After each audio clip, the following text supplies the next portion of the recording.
وهذا شهر عظمته وكرمته وشرفته وفضلته على الشهور. اعوذ باللہ من الشیطان الرجیم. بسم اللہ الرحمن الرحیم.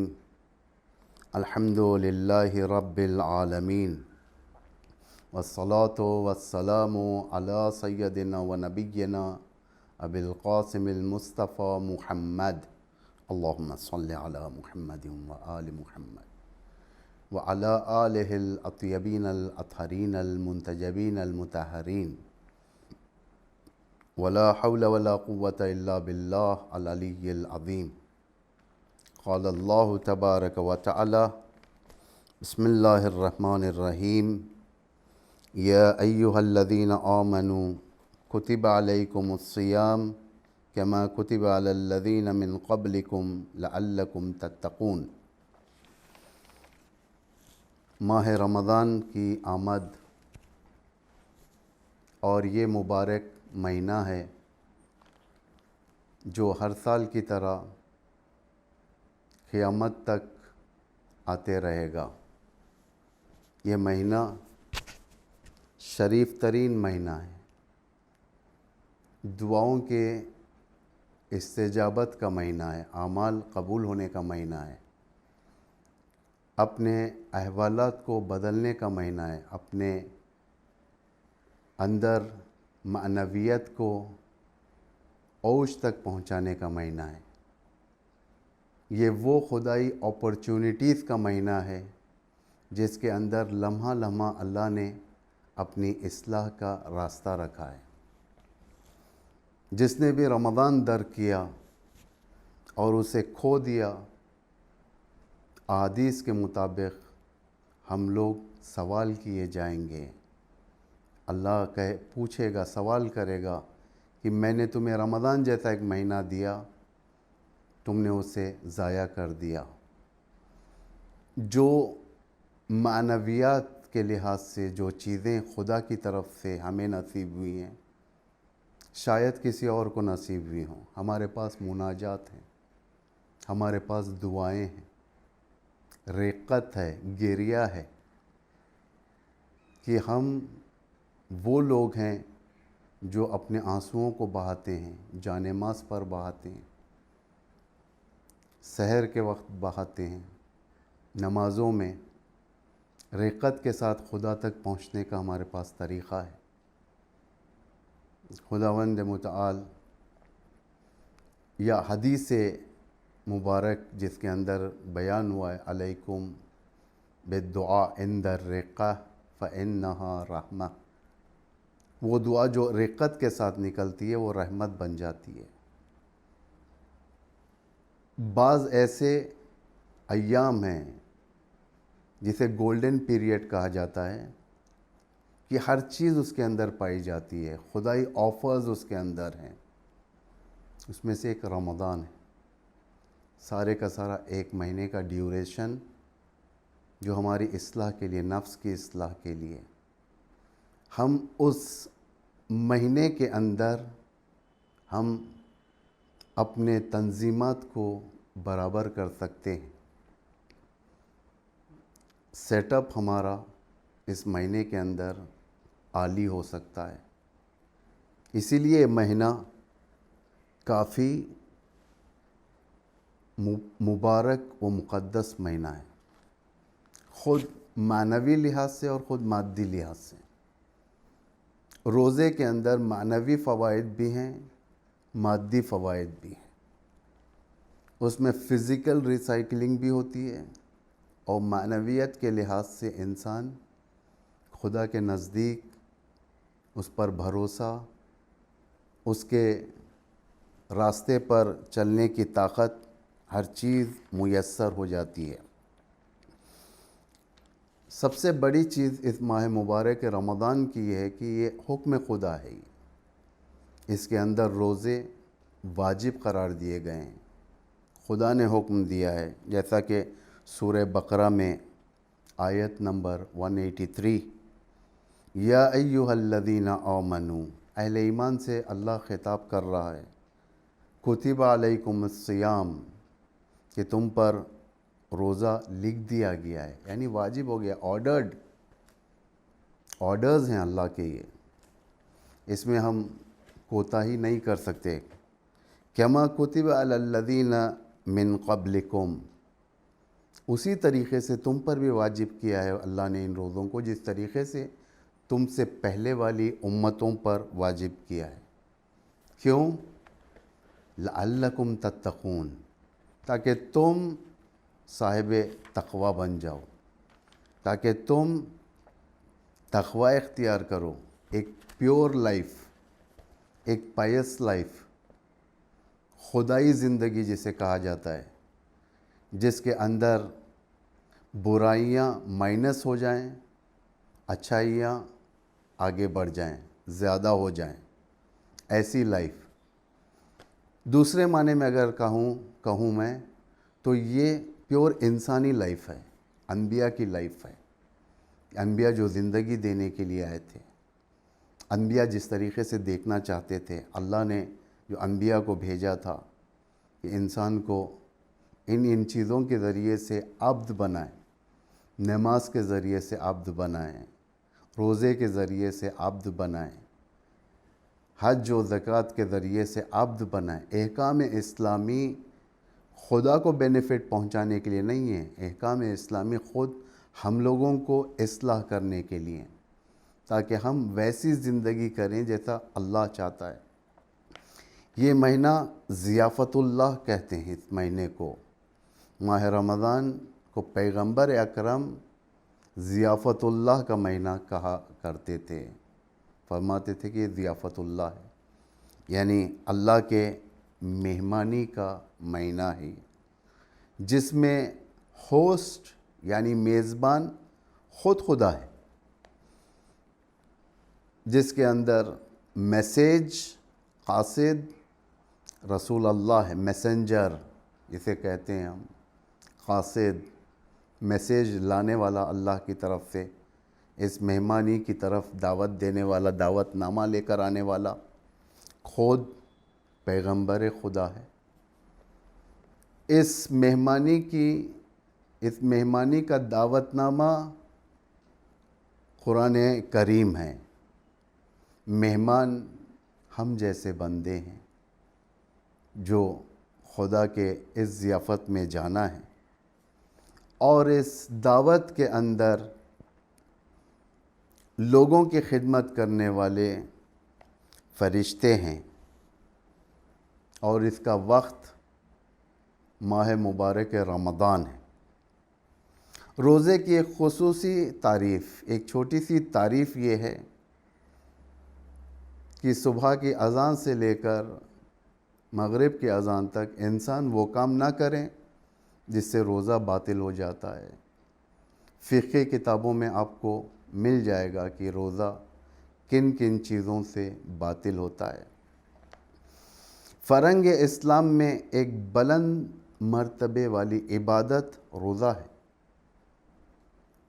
ائمہ، پیغمبر اور ان کی آل کے نزدیک سب سے پسندیدہ عبادت روزہ ہے۔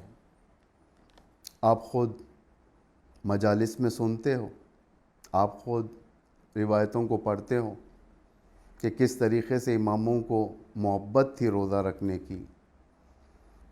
سورہ دہر جس میں پنجتن پاک نے روزہ رکھا، پہلا دن شام میں مسکین آیا، اس کو روٹیاں دے دی، پھر پانی پر ہی دوسرا روزہ کنٹینیو ہوا، پھر تیسرا روزہ۔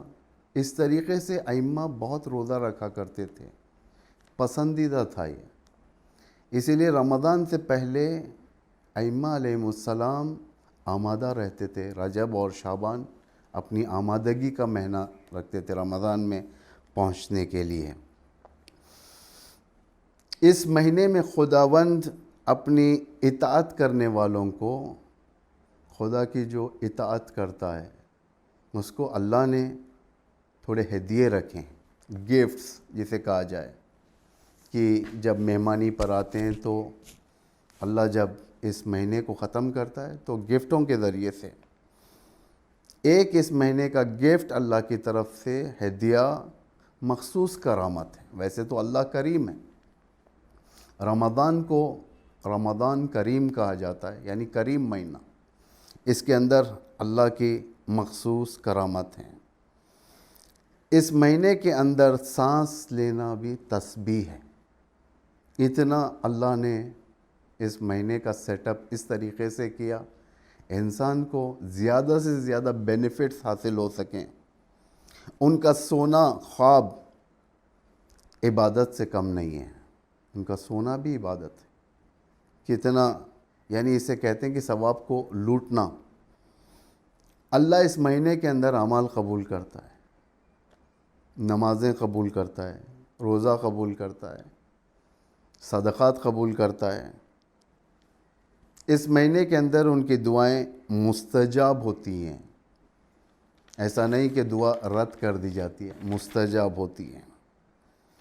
پروردگار کے ہدیوں میں سے ایک ہدیہ، اللہ جنت کے دروازے کھول دیتا ہے، جہنم کے دروازوں کو بند کر دیتا ہے، شیاطین کو زنجیر کر دیتا ہے. ہر آیت کو، قرآن کی ہر آیت پڑھنے پر ایک قرآن کا ثواب اللہ عطا کرتا ہے.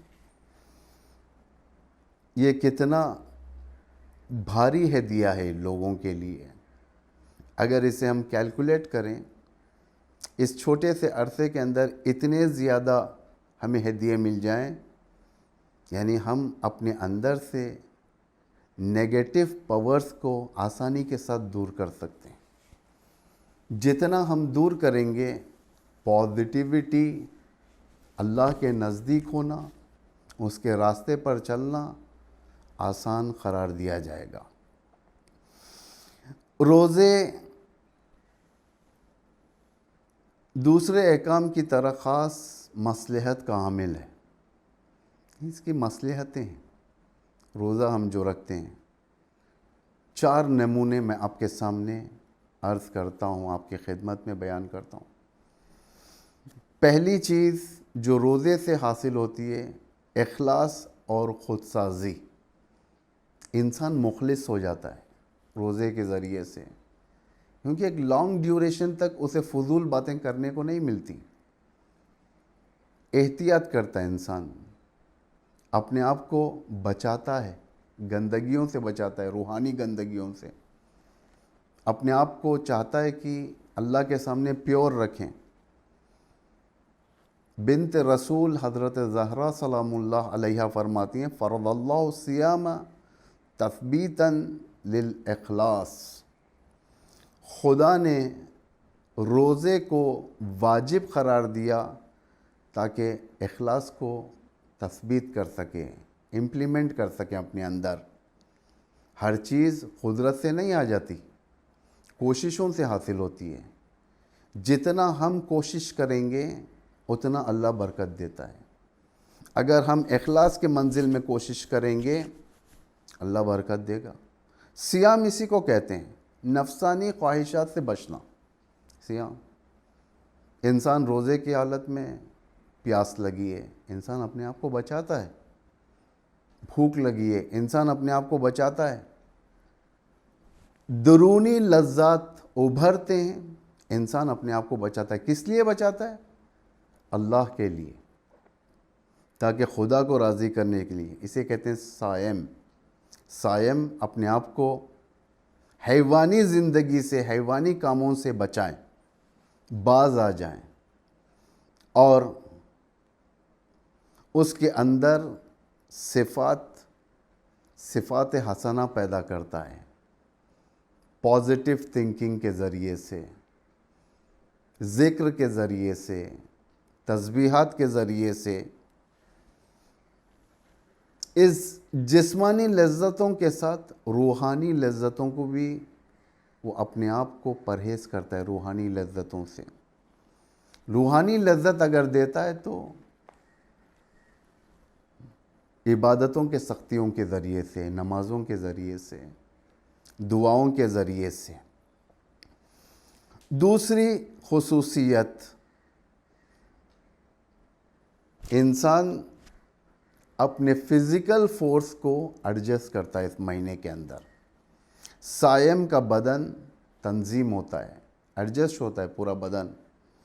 ایک سال کے جو ایکٹیویٹیز انسان کرتا ہے، کھانا پینا پھرنا، افسردگی، جو انسان افسردہ ہو جاتا ہے، رنجیدہ ہو جاتا ہے، مرجھایا جاتا ہے، اس ایک مہینے کے روزوں کے ذریعے سے ایڈجسٹ کرتا ہے.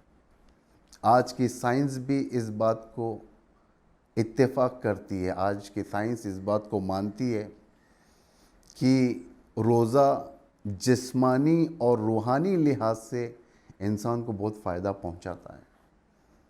جسمانی لحاظ سے اس کا بدن تنظیم ہوتا ہے، روحانی لحاظ سے اس کے مینٹل پرابلمز جو پیدا ہو سکتے ہیں اسے روزہ کور کرتا ہے، کنٹرول کرتا ہے. اسی لیے رسول اکرم کی بھی حدیث آپ نے سنی ہی ہوگی ہر رمضان کے موقع پر، سومو تصوحو، روزہ رکھو تاکہ تم سالم رہو، تاکہ تم اچھے رہو. خدا تمہیں اچھے ہیلتھ کے ساتھ دیکھنا چاہتا ہے، اسی لیے روزے کو رکھا ہے.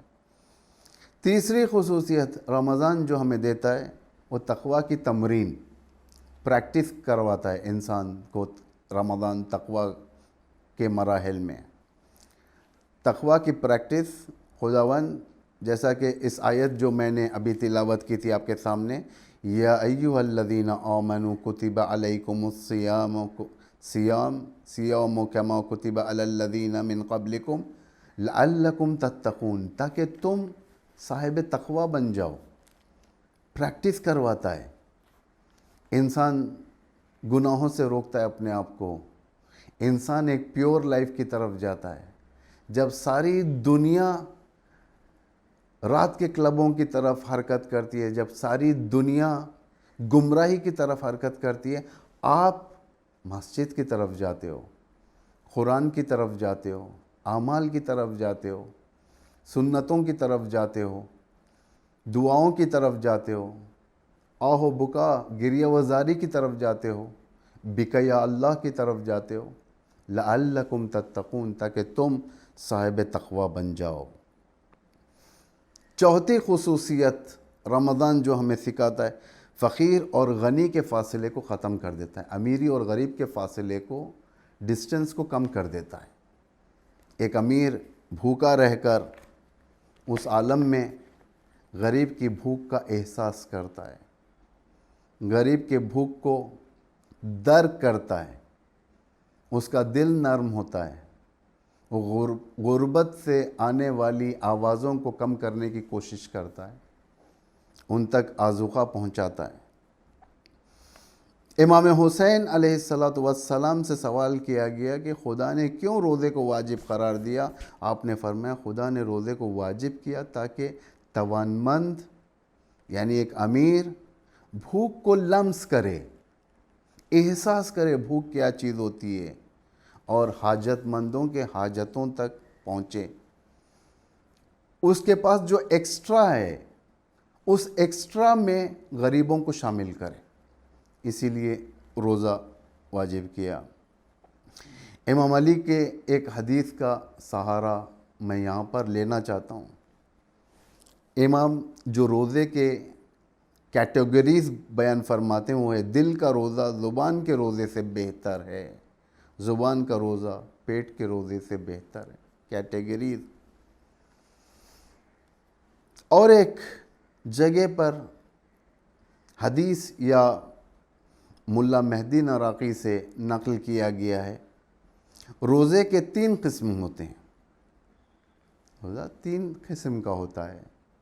ایک روزہ عام ہے، عام یعنی عموم روزہ جیسا ہم لوگ رکھتے ہیں، صبح سے یعنی فجر سے لے کر اذان صبح سے لے کر مغرب کی اذان تک کچھ نہیں کھائیں گے، کچھ نہیں پئیں گے، وہ کام نہیں کریں گے جس سے روزہ باطل ہو جاتا ہے، اسے پرہیز کریں گے. ہم کھانا نہیں کھائیں گے، پانی نہیں پئیں گے،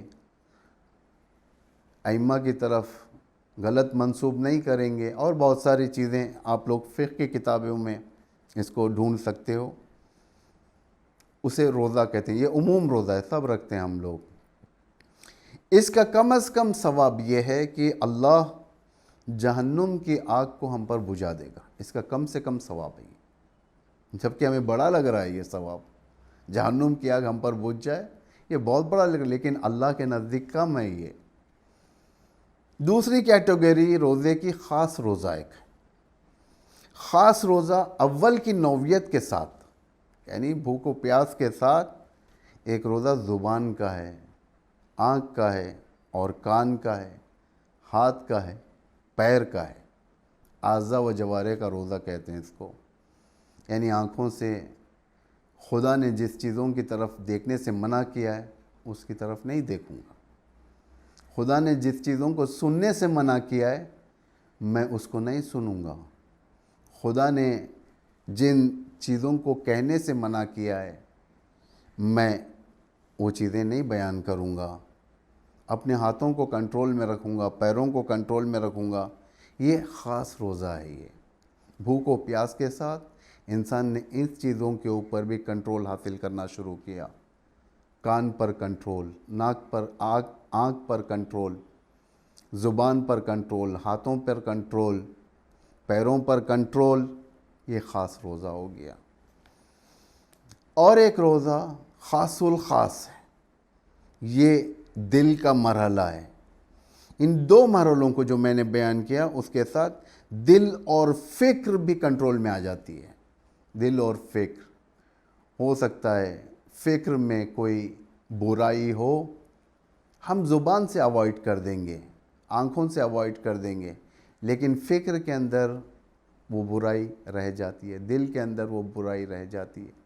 خاص الخاص روزہ یہ ہے کہ ہم فکر کو کنٹرول میں لائیں، دل کو کنٹرول میں لائیں، اپنے حالات کو محفوظ رکھیں. جب فکر اور دل کنٹرول میں آ گیا ہر چیز آسانی کے ساتھ قابو میں آ سکتی ہے. یہ عبد بن جاتا ہے. روزہ اتنی چیزوں کو ہمیں سکھاتا ہے. ہمارا کام ہے کہ ہم ایک پازیٹیو ویو کے ساتھ ماہ رمضان میں داخل ہوں، جو ہو چکے ہیں. یہ رمضان میرے خیال سے پہلی بار ہم لوگ لاک ڈاؤن کے عالم میں کر رہے ہیں. سخت ہے میرے لیے بھی. وہ وقت ہوتا تھا کہ ہم لوگوں کے ساتھ ہوتے تھے، نماز میں، دعاؤں میں، اعمال میں، لیکن اس بار ہم ایسے مقام سے بیٹھ کر ہم آپ سے گفتگو کر رہے ہیں جو عموم نہیں ہے.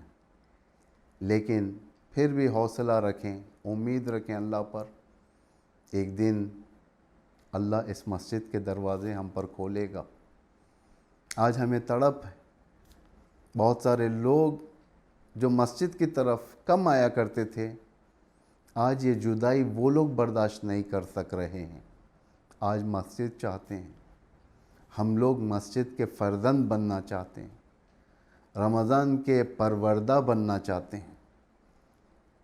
اور یہ جو ہر سال ہم آپ سے گفتگو کیا کرتے تھے تفسیروں کے نوعیت سے، مسجد سے، اس سال شاید نہیں ہو پائے گا.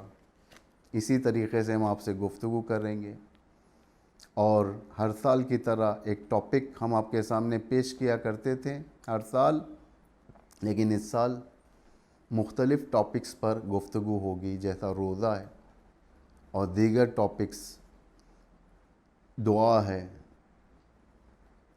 صداقت ہے.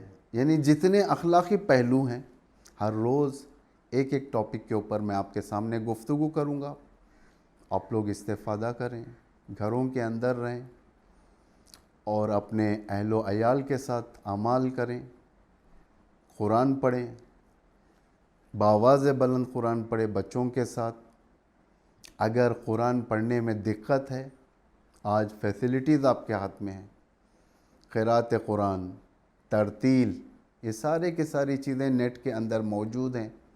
اس کو بآواز بلند گھروں کے اندر ایک وقت ڈالیں تاکہ اہل خانہ بھی استفادہ کر سکیں.